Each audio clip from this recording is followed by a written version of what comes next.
Hai semuanya, ketemu lagi bareng Mihu di sini. Oh ya, kali ini Mihu akan membawakan alur cerita Donghua yang berjudul Battle Through the Heaven. Mihu mengingatkan sekali lagi ya bahwa konten ini full spoiler. Tanpa lama-lama lagi, yuk langsung aja kita masuk ke isi ceritanya.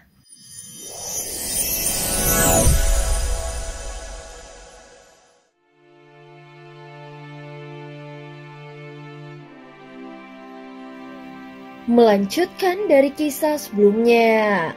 Saat ini Feng Xiqiang tidak terlalu meragukan firasatnya.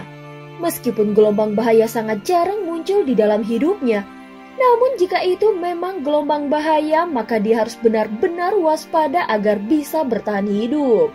Dia mulai mempertimbangkan semuanya di dalam hatinya. Bahkan sudah mulai menyusun rencana yang lebih rinci. Hanya dengan begitu dia bisa memastikan segalanya berjalan tanpa celah. Orang ini penuh dengan intrik dan tipu daya. Bahkan dia pun menyembunyikan jejaknya dengan sangat baik. Jadi seharusnya dia sudah menyadarinya. Saat memikirkan hal ini, Feng Xiqiang tiba-tiba merasa pikirannya terguncang. Meski demikian dia tidak bisa mengambil keputusan sekarang. Bagaimanapun, anak panah sudah ada di tali busur dan sudah ditembakkan. Saat berikutnya Feng Xiqiang menggunakan transmisi suara jiwa untuk memberi pesan rahasia kepada dua wanita di belakangnya. Tatapan matanya pun sedikit berubah, seolah menyimpan rencana tersembunyi. Sementara itu di dalam wilayah yang berbahaya, Avatar Yuan Shen dan Avatar Jangkrik Emas terus mencari ke segala penjuru. Namun makhluk ruang waktu yang mereka temui kali ini jauh lebih kuat dari sebelumnya. Bahkan dengan tubuh fisik dari Avatar Yuan Shen, dia harus menggunakan seluruh kekuatannya untuk menghancurkan makhluk ruang waktu. Sementara itu jiwa tubuh asli Xiaoyan telah masuk ke dalam ruang ilusi di lantai keempat pagoda emas. Di sana Xiaoyan bisa mengembangkan teknik bertarung miliknya. Namun teknik yang dia miliki saat ini sudah hampir mencapai batas. Untuk mengembangkannya lebih jauh, maka akan sangat sulit. Waktu yang kumiliki sudah tidak banyak lagi. Jadi aku harus memilih satu teknik yang mematikan. Dari sekian banyak teknik bertarung yang Xiaoyan miliki, baik yang berasal dari leluhur klan Yuan Shen maupun dari warisan lainnya, semuanya masih jauh jika dibandingkan dengan teknik yang ditinggalkan oleh Yang Mulia. Jika harus memilih teknik pembunuh, maka dia harus kembali meningkatkan teknik warisan yang ditinggalkan oleh Yang Mulia. Misalnya gunung dan laut menyatu, serangan jari dewa serta 7 langkah dewa pembunuh. Apakah teknik yang ditinggalkan Yang Mulia ini tidak terlalu sedikit? Xiaoyan mengerutkan kening dan memegang dahinya. Dia sendiri pun tidak tahu pasti musuh seperti apa yang akan dia hadapi nantinya. Dengan semua kekuatannya yang sekarang, apakah dia mampu bertarung melawan musuh yang begitu kuat? Bahkan di dalam hatinya Xiaoyan sendiri masih belum yakin. Saat ini kekuatan utamanya berada di tahap ketiga. Avatar Yuan Shen-nya sudah berada di tingkat leluhur, dengan kekuatan yang setara tahap ketiga. Ditambah lagi dengan Avatar Jangkrik Emas, meskipun kekuatannya tampak nyata, dia tetap mampu menggunakan teknik bertarung tingkat tinggi. Meskipun tingkat kultivasinya yang sebenarnya belum mencapai level yang diperlihatkan di permukaan, namun tekniknya cukup kuat untuk membunuh musuh yang kuat. Sebenarnya musuh macam apa yang bisa membuatku merasa krisis sebesar ini? Xiaoyan merenung dan berpikir di dalam hatinya, namun dia tidak bisa memastikannya. Apakah ancaman ini datang dari istana Tianren? Namun siapa yang bisa membawa tekanan sebesar ini? Mungkinkah itu adalah musuh setingkat Sukiante yang merupakan seorang tahap kelima dari keabadian para dewa? Saat ini waktu sudah semakin sempit, jadi Xiaoyan harus mengerahkan seluruh kekuatan yang bisa digunakannya. Selain avatar-avatar di sisinya, masih ada satu lagi avatar Kaisar Jiwa yang berlatih bersama Yetian. Dalam situasi ini, aku harus memanggil kembali avatar Kaisar Jiwa tersebut. Aku juga tidak tahu apakah Yetian sudah berhasil atau tidak memurnikan boneka dewa. Apakah mereka bisa membantuku melewati krisis kematian ini? Dulu aku telah mendapatkan tubuh yang mulia dari Luo Tian, namun tidak ada warisan di dalamnya. Teknik yang dimilikinya memang bisa ditingkatkan tetapi tidak terlalu berarti. Bahkan itu tidak cukup untuk mengubah keadaan. Masihkah ada cara lain untuk mendapatkan teknik bertarung yang lebih kuat? Misalnya teknik bertarung tingkat trendensi. Xiaoyan sebenarnya memiliki kemarahan terakhir yang merupakan pemberian dari Dewa Abadi. Namun teknik ini hanya berguna saat dia berada pada titik terbawahnya dan benar-benar mencapai ujung kekuatannya. Adapun teknik lainnya masih tergolong teknik kelas tingkat kuno. Jadi bagaimana caranya dia bisa mendapatkan teknik bertarung tingkat trendensi sekarang? Teknik tingkat kuno masih bisa diperoleh melalui warisan. Namun teknik tingkat trendensi jauh lebih tinggi. Bagaimana sebenarnya bentuk teknik tersebut? Level teknik trendensi di dalam pagoda emas ini sudah tidak ada lagi yang tersedia. Jadi kau harus mencarinya melalui cara lain. Teknik tingkat trendensi tidak bisa diperoleh dari warisan semata, jadi kau harus mengandalkan dirimu sendiri. Saat Xiaoyan sedang berpikir, bayangan sosok Zanlo muncul dari sisi ruangan. Biasanya Zanlo sangat jarang berbicara dengan Xiaoyan kecuali dalam kondisi yang penting. Mengandalkan diriku sendiri, ucap Xiaoyan bergumam pelan. Sebagian besar teknik kelas kuno berasal dari pengembangan teknik tingkat trendensi.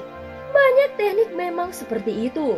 Teknik bertarung tingkat trendensi sebenarnya bisa diwariskan. Tetapi itu tidak akan menjadi milikmu yang sesungguhnya. Zanlo segera menjelaskan. Mendengar kalimat itu, Xiaoyan langsung memahami maksudnya. Jadi teknik tingkat trendensi harus diciptakan sendiri. Xiaoyan bergumam dan Zanlo mengangguk pelan. Api milikmu itu adalah teknikmu sendiri. Karena itu dia bisa terus berkembang dari awal hingga akhir. Seolah-olah tidak memiliki batas tingkatan seiring kekuatanmu tumbuh. Maka teknik bertarung yang berkembang bersamamu itulah yang benar-benar menjadi milikmu sendiri. Sehingga menjadi sebuah teknik bertarung yang unik dan tidak tertandingi. Mendengar itu, Xiaoyan pun langsung memahaminya. Yang dia butuhkan sekarang adalah mengembangkan Angry Buddha Lotus Flame miliknya ke tingkat yang lebih tinggi. Atau lebih tepatnya menciptakan teknik bertarung tingkat trendensi yang melampaui Angry Buddha Lotus Flame. Walaupun ruang ilusi ini penuh dengan kehampaan dan hayalan, namun tetap bisa membantunya dalam penciptaan tersebut. Dengan kata lain, tempat ini mampu membantu Xiaoyan menciptakan teknik miliknya sendiri. Namun saat dia bersiap untuk menciptakan teknik tingkat trendensi, tiba-tiba tubuh aslinya yang berada di dunia nyata mulai memancarkan cahaya biru sehingga Xiaoyan terpaksa keluar dari pagoda emas. Saat dia baru saja muncul kembali, sebuah suara terdengar bergema. Pertemuan alam dewa kekacauan akan segera dimulai. Sepertinya saat dia mendengar kabar tentang dirimu, pertemuan dipercepat dan diputuskan untuk segera digelar. Saat ini di alam dewa kekacauan, Xiaoyan memegang dua identitas. Satu sebagai nomor 9 dan satu lagi sebagai mata 9 dari kelompok sang pemusnah. Meski sama-sama bergelar 9, namun dua rapat itu memiliki esensi yang berbeda. Untungnya kedua rapat tersebut tidak dilangsungkan secara bersamaan. Kalau sampai begitu, dia tidak tahu dampak apa yang mungkin terjadi jika dia tidak menghadiri salah satunya. Jika yang dilewatkan adalah rapat 9 dunia, mungkin masih bisa dijelaskan. Namun jika yang dilewatkannya adalah pertemuan para sang pemusnah, maka ketidakhadirannya bisa saja menimbulkan kecurigaan dan membuat situasi semakin sulit dikendalikan. Apalagi dalam pertemuan para sang pemusnah, semua pihak tampak seperti memiliki kedudukan yang setara. Mereka berkumpul bukan karena struktur kekuasaan, melainkan karena memiliki tujuan yang sama. Xiaoyan memandang ke arah Ye Beijing dan pada saat yang sama, Ye Beijing juga menatapnya. Tenanglah, aku ini asli, ucap Ye Beijing dengan nada kesal karena merasa dicurigai. Jika kau menggunakan tatapan penuh keraguan itu terus, maka aku akan mengamuk. Xiaoyan tersenyum tipis saat mendengarnya, lalu mengalihkan pandangannya ke arah Xiao Yueli. Yueli akan menjadi pelindung kita. Meskipun Xiao Yueli tidak tahu secara pasti apa maksudnya, namun saat ini dia melihat Ye Beijing yang duduk bersila dan menutup matanya. Keduanya segera memasuki pertemuan alam Dewa Kekacauan melalui selip giok khusus. Di platform ke-9 dan ke-4, Xiaoyan dan Ye Beijing telah muncul dan berubah menjadi dua bayangan biru. Kau datang lebih awal. Sepertinya belakangan ini kau tidak terlalu sibuk. Saat Xiaoyan masih diam dalam pikirannya, Ye Beijing tiba-tiba membuka percakapan. Namun Xiaoyan memilih tidak menjawab, karena sejujurnya dia tidak tahu harus berkata apa. Dengan kehadiran Ye Beijing, jika dia bersedia turun tangan, maka kekuatan mereka sudah cukup untuk melawan musuh yang akan datang. Namun krisis ini adalah cobaan untuk dirinya sendiri. Jika orang lain ikut campur, maka bisa saja malah menimbulkan sebab akibat yang tidak diinginkan. Oleh karena itu dia harus mencari cara untuk menghadapinya dengan kekuatannya sendiri. Saat ini Xiaoyan seperti menyadari sesuatu. Di balik krisis yang begitu cepat datang, dia masih bisa merasakan adanya celah keuntungan dan kerugian yang tersembunyi di dalamnya. Pada saat ini dalam rapat yang sedang berlangsung itu di atas panggung utama, sosok-sosok biru lainnya mulai bermunculan satu persatu. Namun Xiaoyan segera menyadari bahwa dari urutan platform tempat duduk yang disusun dari kiri ke kanan, tempat ke-6 yang seharusnya milik Sukiante justru masih kosong. Pertemuan ini sebenarnya tidak membahas hal penting yang mendesak. Bahkan waktu penyelenggaraannya pun tidak menentu, seolah sepenuhnya tergantung pada suasana hati sang pemimpin. Setelah beberapa saat, akhirnya pertemuan resmi dimulai. Nomor 6 mengalami gangguan dan aku sudah tidak bisa menghubunginya. Namun untuk sementara, bisa dipastikan bahwa hidupnya tidak dalam bahaya. Sebelum memulai nomor 1 menjadi yang pertama berbicara, dia menjelaskan sedikit tentang situasi Sukiante yang tidak hadir. Meski tampaknya dia sendiri pun tidak tahu secara pasti, jadi dia hanya memastikan bahwa Sukiante masih hidup. Xiaoyan tidak bisa menyembunyikan kegelisahannya. Bagaimanapun juga, hubungan antara dia dan Sukiante sudah melewati fase permusuhan lalu berduel. Dan pada akhirnya mereka menjalin kerjasama berdasarkan saling membutuhkan. Sukiante seharusnya memegang salah satu kunci penting menuju dunia Taisu. Tetapi siapa sangka kini dia malah tertimpa masalah. Dari apa yang bisa Xiaoyan pikirkan, selain kemungkinan Suzu atau master virtual yang bertindak terhadapnya, ada juga kemungkinan yang lain. Mungkin saja Sukiante sedang mengalami cedera berat kemudian memilih untuk berkultivasi tertutup. Tetapi kalau itu yang terjadi dan nomor 1 mengetahuinya, tentu saja dia tidak akan mengungkapkannya di sini. Lagi pula identitas semua peserta rapat ini sangat rahasia. Meskipun mungkin mereka saling mengenal secara pribadi, namun di dalam pertemuan alam Dewa Kekacauan semua menjaga jarak dan tidak pernah membicarakan identitas asli siapapun. Contohnya seperti posisi nomor 2 yang merupakan penguasa dunia 9 surga. Kecuali Xiaoyan yang datang belakangan, mungkin hampir semua orang sudah tahu siapa dia sebenarnya. Gayanya yang begitu mencolok membuatnya sulit untuk disembunyikan. Huaqian memang memiliki kekuatan luar biasa dan itulah modal utamanya. Xiaoyan pernah bertemu dengannya 1 kali, dan tekanan yang dia rasakan dari pertemuan itu masih melekat hingga saat ini. Setelah sosok nomor 1 selesai berbicara, sekelilingnya pun langsung hening. Tampaknya tidak banyak yang peduli dengan kondisi Sukiantai. Bisa jadi dia memang bukan sosok yang populer di sini. Jangan-jangan nomor 6 itu sebenarnya sang pemusnah yang bersembunyi di antara kita. Tiba-tiba suara dari platform nomor 4 terdengar. Ye Beijing sepertinya memang selalu berbicara tanpa banyak berpikir. Terkesan tidak pernah sungkan dan tidak takut pada siapapun di tempat ini. Namun menurut Xiaoyan, Ye Beijing bukanlah orang bodoh seperti yang terlihat. Orang cerdas justru tidak akan membuat orang lain merasa dirinya cerdas. Mereka biasanya diam-diam menjalankan rencananya hingga tujuannya tercapai. Bisa sampai ke titik ini dan menjadi salah satu sosok terkuat. Tentu bukan hanya karena keberuntungan semata. Tanpa perhitungan matang dan strategi licik, maka sedikit saja meninggalkan celah bisa menghilangkan nyawanya. Makhluk tua sekelas mereka tahu betul cara menyembunyikan diri dan melindungi identitas.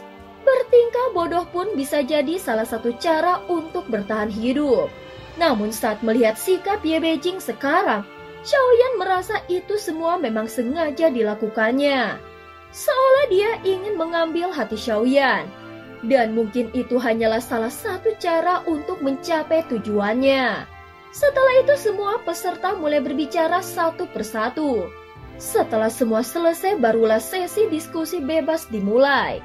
Suara nomor 1 terdengar penuh wibawa dan tidak bisa dibantah. Identitasnya sangat misterius hingga membuat semua orang penasaran. Jika Huaken yang begitu kuat saja hanya menempati posisi kedua, lalu siapa sebenarnya sosok nomor 1?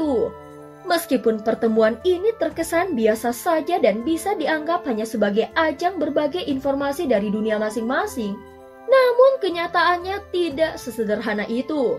Sejak Xiaoyan bergabung dalam pertemuan alam Dewa Kekacauan, semuanya seolah telah direncanakan dan tidak ada yang kebetulan. Sepertinya dia memang sedang menjalankan sebuah misi. Namun bukan berarti semua yang hadir adalah pionnya. Siapapun yang bisa sampai ke sini takkan sudi menjadi pion siapapun. Setiap orang punya permainan mereka masing-masing. Mungkin mereka pion dalam skema orang lain, tetapi bisa jadi mereka juga dalang yang membuat orang lain jadi pion mereka. Inilah yang disebut permainan di antara para puncak kekuatan. Saling memanfaatkan dan saling mengangkat. Tujuan sang pemusnah tampaknya juga seperti ini dan mengumpulkan para sosok kuat dari berbagai dunia untuk membentuk kekuatan besar secara diam-diam. Kalau dugaan Xiaoyan benar, seiring rapat ini terus berlanjut maka lambat laun identitas para peserta pertemuan takkan jadi rahasia lagi. Dulunya Sukiante bisa dianggap sebagai musuh bebuyutannya, tetapi kalau dia saja tidak menjadi musuh sejati, maka kemungkinan tidak ada seorang pun di tempat ini yang benar-benar jadi lawan. Artinya keberadaan pertemuan alam Dewa Kekacauan ini bukan untuk saling bertarung, melainkan mencari kesempatan dan tujuan bersama. Seiring dengan pertumbuhan Xiaoyan, pandangan dan pemahamannya terhadap dunia juga berubah secara drastis. Segala sesuatu yang dia lihat kini tidak lagi sekedar hubungan untung rugi semata, melainkan sebuah pemahaman yang lebih dalam, seperti tentang alasan keberadaan segala hal, tujuannya dan keterkaitannya dengan percakapan yang terjadi dalam pertemuan sebelumnya. Mengenai sang pemusnah, aku telah menyelidiki banyak hal, namun kekuatan ini tersembunyi terlalu dalam. Kecuali ditemukan bukti nyata yang tak terbantahkan, akan mustahil mengungkapkan siapa di antara kita yang mungkin sebagai sang pemusnah dan menyamar dalam pertemuan ini. Aku telah mengunjungi banyak dunia, menelusuri jejak keberadaan mereka melalui kelompok yang pernah mengakui eksistensi mereka. Sang pemusnah bukanlah entitas tunggal, mereka juga adalah kelompok. Dan yang lebih mencengangkan, kelompok ini tidak memiliki bentuk yang tetap. Aku punya satu pertanyaan, dan mungkin hanya engkau yang bisa menjawabnya. Huaken segera mengalihkan pandangannya ke arah nomor 1. Tanyakan saja. Nomor 1 langsung menjawabnya dengan tenang. Di dalam wilayah alam Dewa Kekacauan ini, sebenarnya ada beberapa banyak pertemuan seperti ini kan? Setelah mendapatkan izin, Huaken segera melanjutkan pertanyaannya.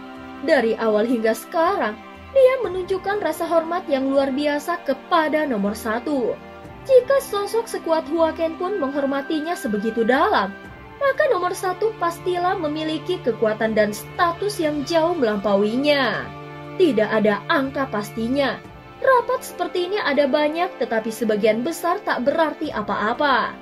Artinya jumlah pertemuan semacam ini tidak bisa dihitung dan kebanyakan diantaranya tak memiliki makna yang signifikan. Jawab nomor 1 dengan nada yang datar. Namun nomor 1 tak menutup kemungkinan bahwa di beberapa rapat tertentu berkumpul tokoh-tokoh terkuat dari berbagai dunia. Meski begitu pertemuan ini pun bisa menghilang sewaktu-waktu. Seperti pertemuan ini, jika anggotanya kurang dari 3 maka akan lenyap dari eksistensi. Sehingga anggota pertemuan otomatis kehilangan hak untuk masuk ke wilayah alam dewa kekacauan.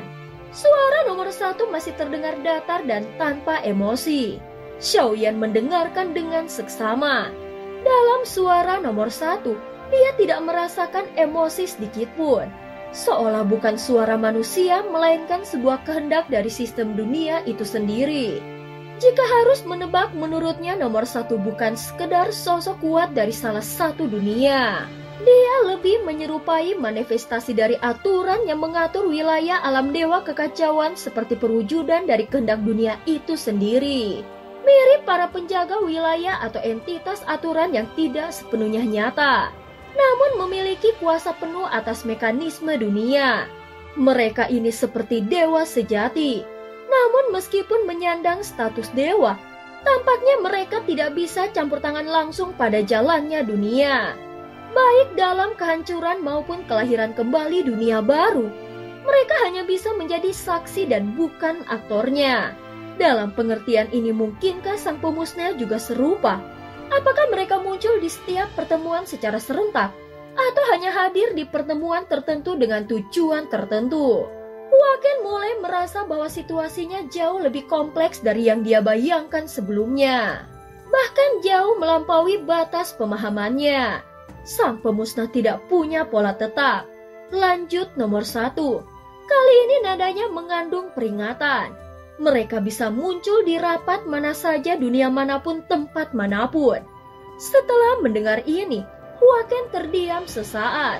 Sebenarnya bukan hanya Waken. Bahkan Xiaoyan pun mulai menyadari hal ini. Keberadaan mereka sepertinya sudah lebih dekat dari yang mereka pikirkan. Dan cerita pun berakhir. Terima kasih udah dengerin Mihu dari awal sampai akhir ya. Sampai jumpa.